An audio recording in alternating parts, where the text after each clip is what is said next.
Genera Justicia. Queremos hablar de un tema que ya lo hemos tocado aquí, pero lo volvemos a hablar desde otro enfoque con otros invitados y especialistas, porque sigue.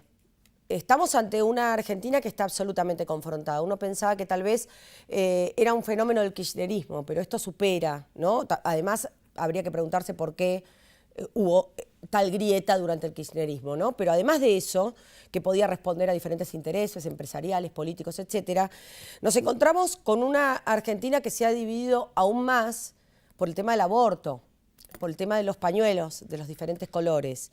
Y así podemos seguir. Y estamos cada vez más intolerantes, cada vez viendo si entablamos o no conversación con alguien, depende qué pañuelo tiene la persona en la cartera o en la mochila, o depende si votó o no votó a Macri o a Kirchner. Y ahora se va a venir, por ejemplo, el debate de la despenalización de la marihuana, que ya se dio en Uruguay, está sancionado y probablemente volvamos a estar divididos. Y tenemos millones de temas por los cuales estar divididos. Lo que uno advierte, en mi caso como periodista, pero como también integrante de una familia que tiene diferentes opiniones, mi familia política, mi familia sanguínea, mis 3 hijos, mi marido, etcétera, es que cada vez se nos hace más difícil comunicarnos, cada vez estamos más intolerantes y cada vez necesitamos estar con quienes piensan igual. Esta idea, que yo de pronto me sorprendo teniendo ahora, no la tenía a mis 20 años. Había un nivel de tolerancia en el ambiente, más allá de mi historia personal, en las facultades sociales, en la UBA, donde estudiaba, en los postulados que había, los postulados de reivindicaciones sociales que siempre hubo, que no paralizaban un país o no lo dividían. Y teníamos más puntos de encuentro que de desencuentro. Advierto que ahora no. Y por eso en este programa invité a 3 personas que pueden hablarnos del tema, cada uno desde su óptica. Y es muy interesante escucharlos. Prácticamente yo no voy a intervenir porque los quiero escuchar y no tengo mucho tiempo. Después de la pausa se los presento.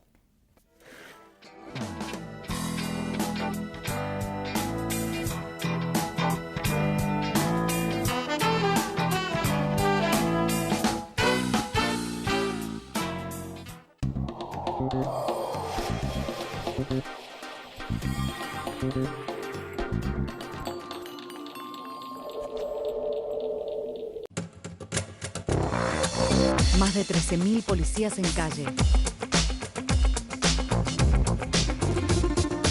Seguimos avanzando hacia una ciudad más segura. Buenos Aires Ciudad. Vamos, Buenos Aires. Un banco presente junto a todos los argentinos. Banco Nación.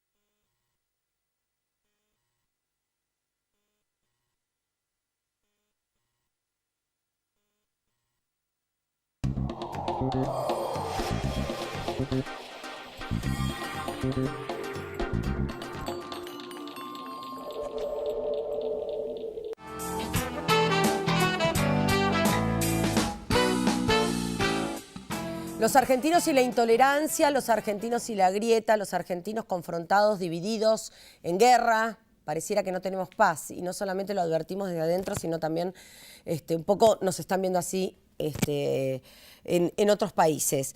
Gretel Ledo es abogada, politóloga y socióloga, analista política internacional, asesora parlamentaria en cuestiones de relaciones exteriores, máster en Europa, América Latina, Bolonia, ¿está bien? Sí, exactamente, sí. Gracias por venir. Gracias a ustedes por la invitación. Y nos trajo esto que dice... ¿Pacto social? Pacto social, es necesario fortalecer un pacto social de convivencia y hay una ruptura clara del contrato social en términos hobbesianos. Está perfecto, en términos Hobbes. Ahora nos lo vas a explicar. También Mariana Volpi es abogada, mediadora, trabaja como jefa del área de métodos participativos de resolución de conflictos en la Procuración Penitenciaria, muy interesante. Y creaste un programa, co-creaste un programa que se llama... Probemos hablando para prevenir la violencia entre personas que están detenidas y agentes penitenciarios. Gracias por venir. Bueno, muchas gracias por invitarme. Y Lucas Romero, politólogo, director de la consultora Sinopsis, que tenés no sé cuántas encuestas que te rozan el tema de la intolerancia o directamente que tocan el tema de la grieta. Números muchos, pero también podemos hablar desde el punto de vista del análisis. Digo, Exacto, cómo de las explicar el lecturas. conflicto hoy como protagonista del proceso político. Perfecto. Quiero empezar con Mariana, ¿no? ¿Cómo surge este proyecto que ustedes crean para la convivencia dentro del servicio penitenciario? Bueno, les cuento yo, si bien soy abogada, ya hace 20 años que intenté correrme de la resolución adversarial de los conflictos. Entré de lleno al mundo de la mediación. Bien. Y cuando uno entra al mundo de la mediación, es empezar, incluye esto, empezar a deconstruir los conceptos con los que uno estudió en la facultad de uno gana, otro pierde, de adversarios. Incluso el concepto de justicia que uno maneja, o nuestra cultura maneja, que para sentir que hay justicia necesitas sí o sí que sufra el ofensor. Claro. O el agresor. El castigo para el culpable. Y ahí sentimos como alivio. Sí. No solo en el ámbito penal, en cualquier conflicto que se dé en cualquier fuero, digamos. Sí. Y también en la cultura, ¿no? Nuestra, cuando educamos a nuestros hijos, uno te vas a penitencia. Entonces, bueno, desde ese lugar, cuando entro a la Procuración Penitenciaria, que es un organismo de derechos humanos, es un organismo de control del servicio penitenciario que protege los derechos de las personas privadas de libertad, los derechos humanos de las personas detenidas. Sí. Bueno, cuando uno se vuelve mediador, cuando uno descubre, o sea, en mi caso particular me pasó que empezás a ver de una manera diferente todos los aspectos de la sociedad.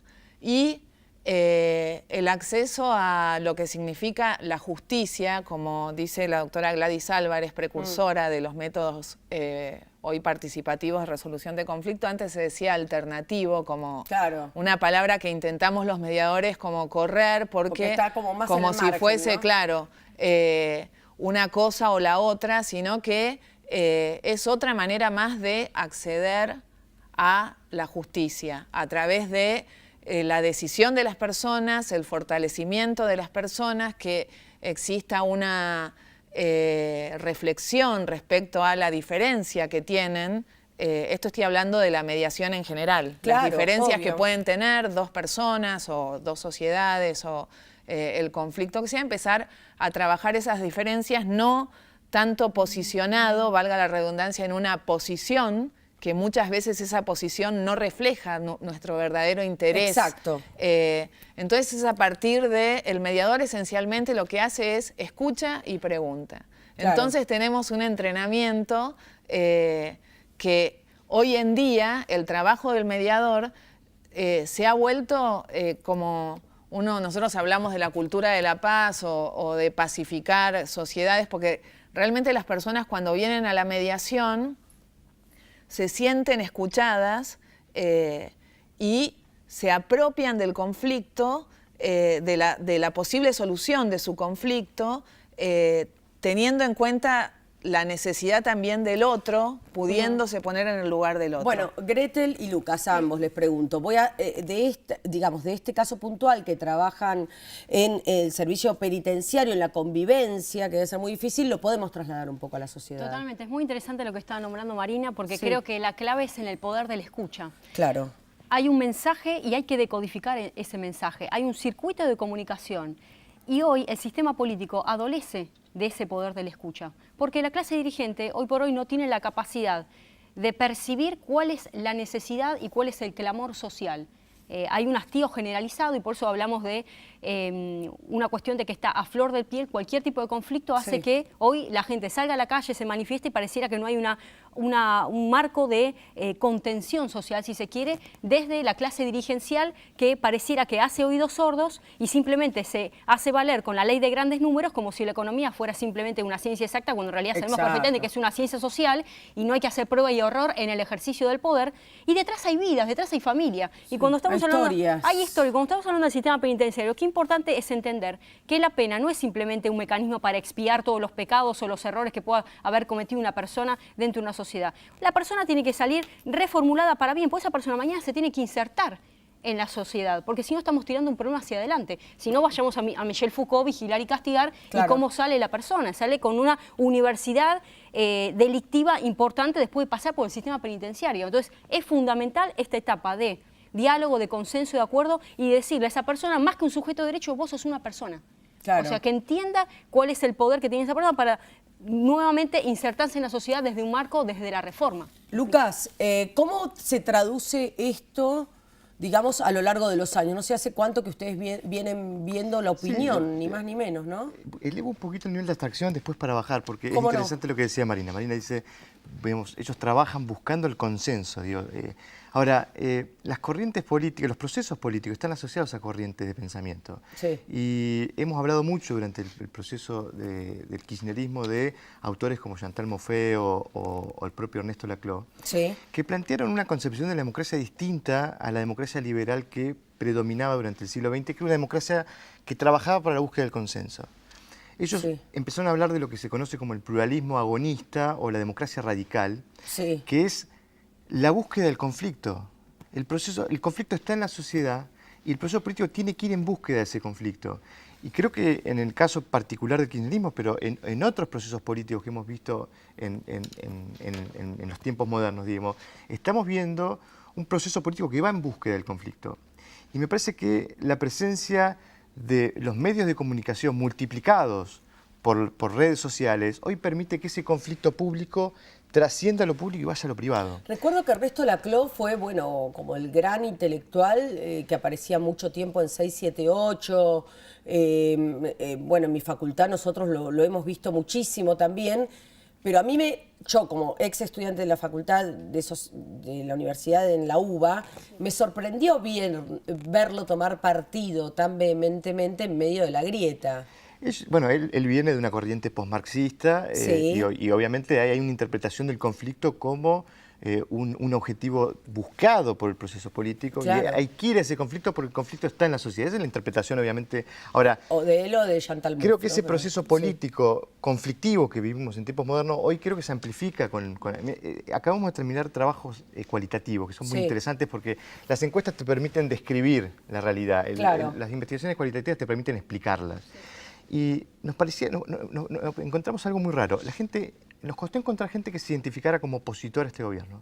Y nos parecía raro porque los números de nuestras encuestas nos están hablando que la gran mayoría de la gente tiene una visión crítica del desempeño de este Claro. gobierno.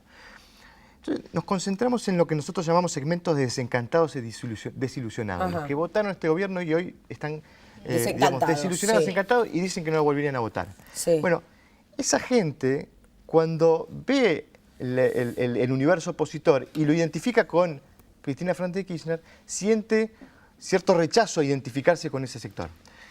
Y empezaban a explicar ese rechazo hacia ese sector desde experiencias personales. El conflicto que tuve con mi vecina, la pelea que tuve con mi prima que no habló más, mi primo las con la que fiestas estoy peleada. que dijimos no hablar más Entonces, de política. el conflicto trasciende lo público y entra en la esfera de lo privado. Creo que eso también está un poco ayudado por el rol de las redes sociales hoy que, digamos, trasladan el debate público permanentemente a la vida privada de la gente. Y creo que eso dificulta lo que creo que debería ser un rol del dirigente político hoy, que es trabajar por el consenso y no por el conflicto. Mariana, a ver. Sí, como que, o sea, hablar me parece, con todo respeto, que estoy escuchando tu nombre. Sí, era Lucas. Lucas. Yo vuelvo a escuchar, no sé cómo bajarlo acá a esta mesa, pero tengo la sensación de que le tenemos miedo al conflicto, le tenemos miedo a la diferencia y constantemente estamos llevando estas diferencias a que si fue acá, si no me habló más el vecino. Exacto. Y en realidad, de esa manera, con este discurso, seguimos generando esa distancia con el otro.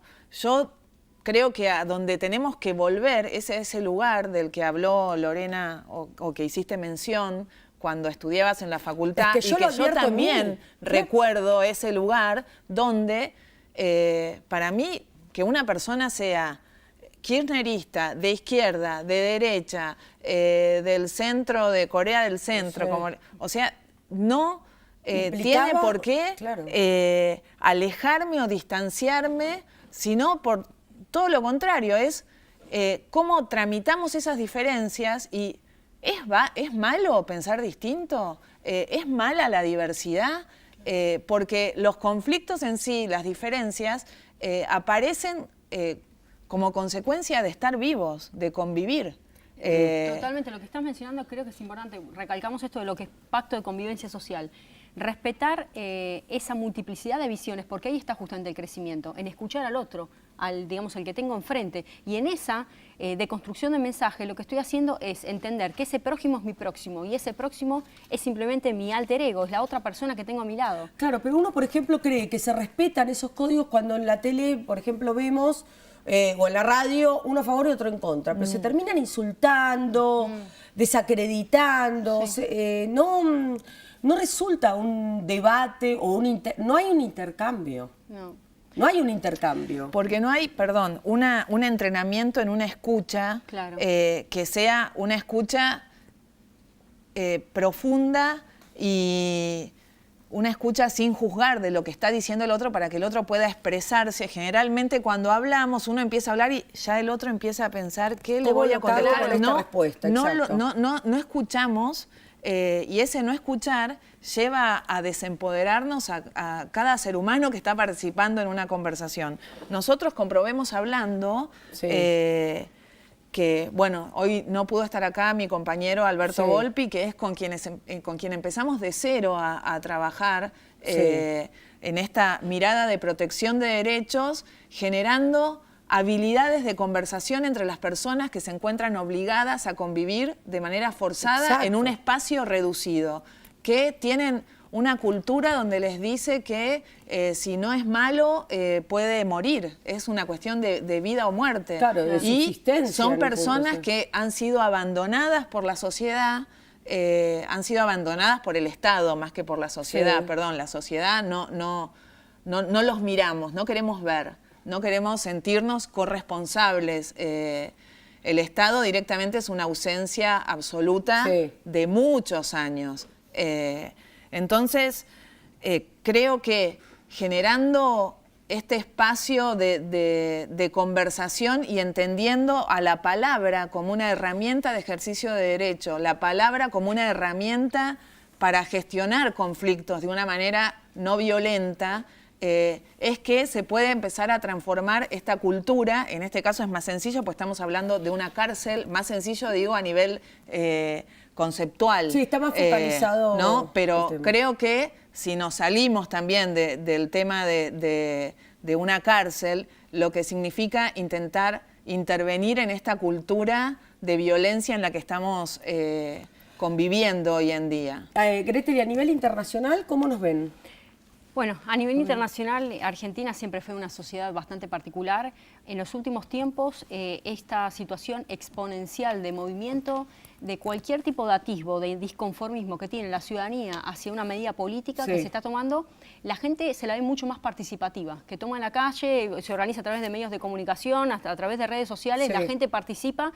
Y antes sí, había una especie de, en términos, vamos a hablar de Parsons, por ejemplo, sistémicos, estaba el sistema político y totalmente separado el sistema social, ¿no? Ah, bueno, Sí. nosotros votamos a los políticos, bueno, ellos nos tienen que representar y esto lo tienen que mejorar Sí. como si fuera una cuestión de demanda. Ahora no, nosotros somos la ciudadanía, nosotros nos empoderamos y podemos tomar partida y decirle a nuestro Senado y a nuestros diputados, un momentito, que si votan de tal o cual manera, nosotros no los vamos a votar de nuevo. ¿Me explico? Sí, o sea, somos la los ciudadanía sujetos de derecho pasó a que ser hacemos- de tercer omnisciente, en términos literarios, a protagonista necesario. Claro. Entonces se sentó en la arena política y le hizo saber a la clase dirigente, estamos presentes y somos partidarios de tal o cual visión. Y con lo cual eso es positivo. La sociedad ha madurado en, digamos, en contraposición de la clase política, que todavía sigue con una inmadurez constante de ¿qué? De no percibir el poder de la escucha, de no tener la sensibilidad de comprender qué necesita la ciudadanía. Entonces, aumentó el empoderamiento de la sociedad civil y ha disminuido la capacidad de escucha Lo que del pasa sistema político. Es que yo no creo que no solamente la capacidad de escucha, porque también el sistema político se ha encargado de meter más leña al fuego también. Bueno,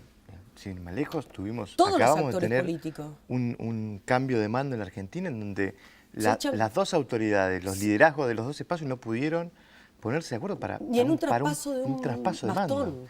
Entonces, yo creo que hay una responsabilidad de la dirigencia política. Sí. No solamente por no saber, no estar a la altura. Claramente estamos sufriendo transformaciones en materia de representación política. Quien está hablando mucho de esto es Natalio Botana.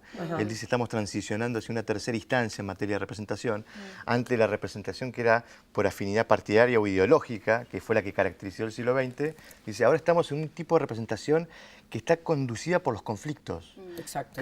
Casi como el posicionamiento de la gente en términos políticos se define por cómo se posiciona en función de los conflictos dominantes. Sí. Y yo creo que ahí hay una necesidad de los liderazgos. Yo insisto, yo hago una descripción de cómo la gente procesa los conflictos, pero claramente tiene que haber intervención desde la sociedad civil, desde los liderazgos políticos, para generar una cultura del encuentro.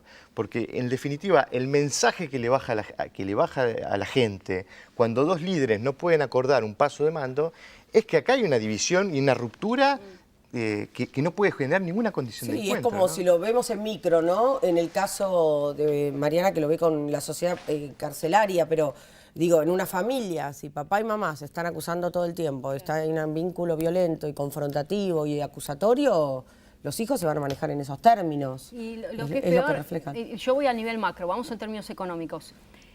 ¿Cuál es la imagen que estamos dando hacia el exterior? Porque yo digo, después de Macri, ¿qué? Digamos, Claro. ¿Qué es lo que se viene? Porque lo más gravoso de todo esto es peligra la posibilidad de seguir creciendo e insertarse en el mundo con atracción de inversiones externas directas, porque la seguridad jurídica continuamente sigue pendiendo un hilo, porque no hay una continuidad lógica de políticas de Estado mediano y largo plazo. No. En la Unión Europea se está debatiendo en su momento, cuando estuve trabajando en el Parlamento Europeo, la Agenda Europa 2020.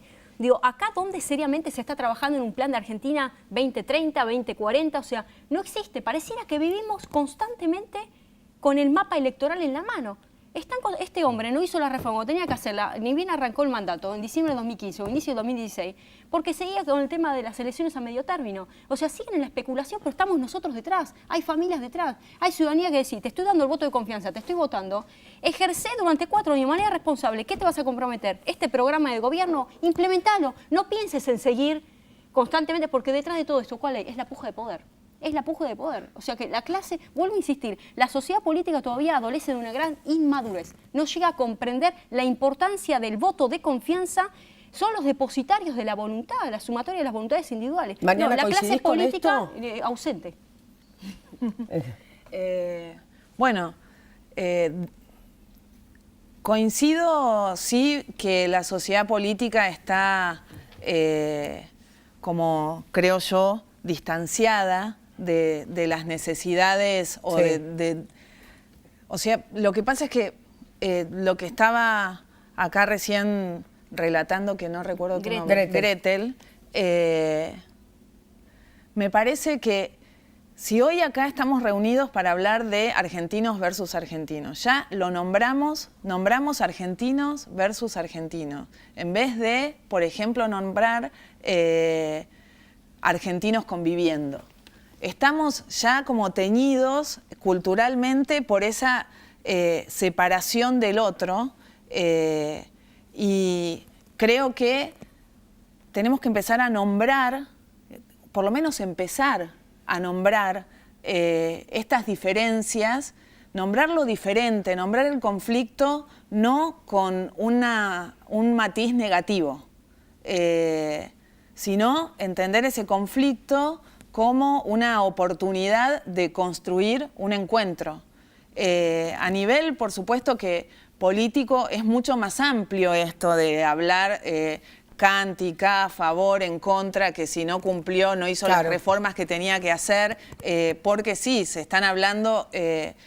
creo que ahí, no sé si no me estaría metiendo en otro tema, muy complejas, como de dos modelos de sociedad y de economía absolutamente y de política, diferentes, sí. pero que no quiere decir que si mi vecino le gusta el presidente o mi hermano le gusta un partido de izquierda o le gusta el peronismo, que nosotros en la micro sociedad, que en la vecindad, en el barrio, la convivencia diaria, no valoremos esa diferencia incluso para ver, porque yo siempre digo, cuando vos como descalificás la opinión del otro, descalificás al otro. No estás descalificando una opinión. Yo te escucho y quiero aprender de lo que estás diciendo. Si hay algo en lo que disiento, quiero pensarlo y decírtelo desde un lugar de absoluto respeto a lo que vos dentro tuyo crees, a tu creencia. Entonces, hoy yo comentaba con una persona que me decía, no llegues a hablar de la grieta. Le digo, mirá, le digo, ¿vos qué pensás de el opuesto? Esta persona sí es muy está de su enrolada fidelidad, en una postura. Bueno, no, yo no lo respeto por dentro, pero si lo veo, lo saludo. Le digo, no, es preferible que no lo saludes y que lo respetes por dentro. Claro. Eso es lo que tenemos que volver a generar dentro nuestro, esa capacidad de respeto y de libertad de pensamiento. Creo que y de posibilidad incluso de cambiar. El derecho a equivocarse y no quedar como juzgados ya por una opinión en un momento, porque perdemos toda capacidad de evolución. Bueno, ya me tengo que ir yendo. Yo les quiero agradecer a los tres. Les quiero pedir disculpas por el poco tiempo, porque la verdad que es un encanto escucharlos a los tres. Se aprende mucho escuchando, como dice Mariana. Vamos a tener otra oportunidad de poder seguir con este tema. Ojalá que sea una oportunidad en breve y que tomemos conciencia los argentinos de que el día a día se nos está haciendo mal y difícil. Y uno cuando más lo ve es con los hijos de uno, ¿no? Cuando te dicen, y bueno, mira cómo viene allá, y decís, nos estamos echando del país a los pibes, ¿viste?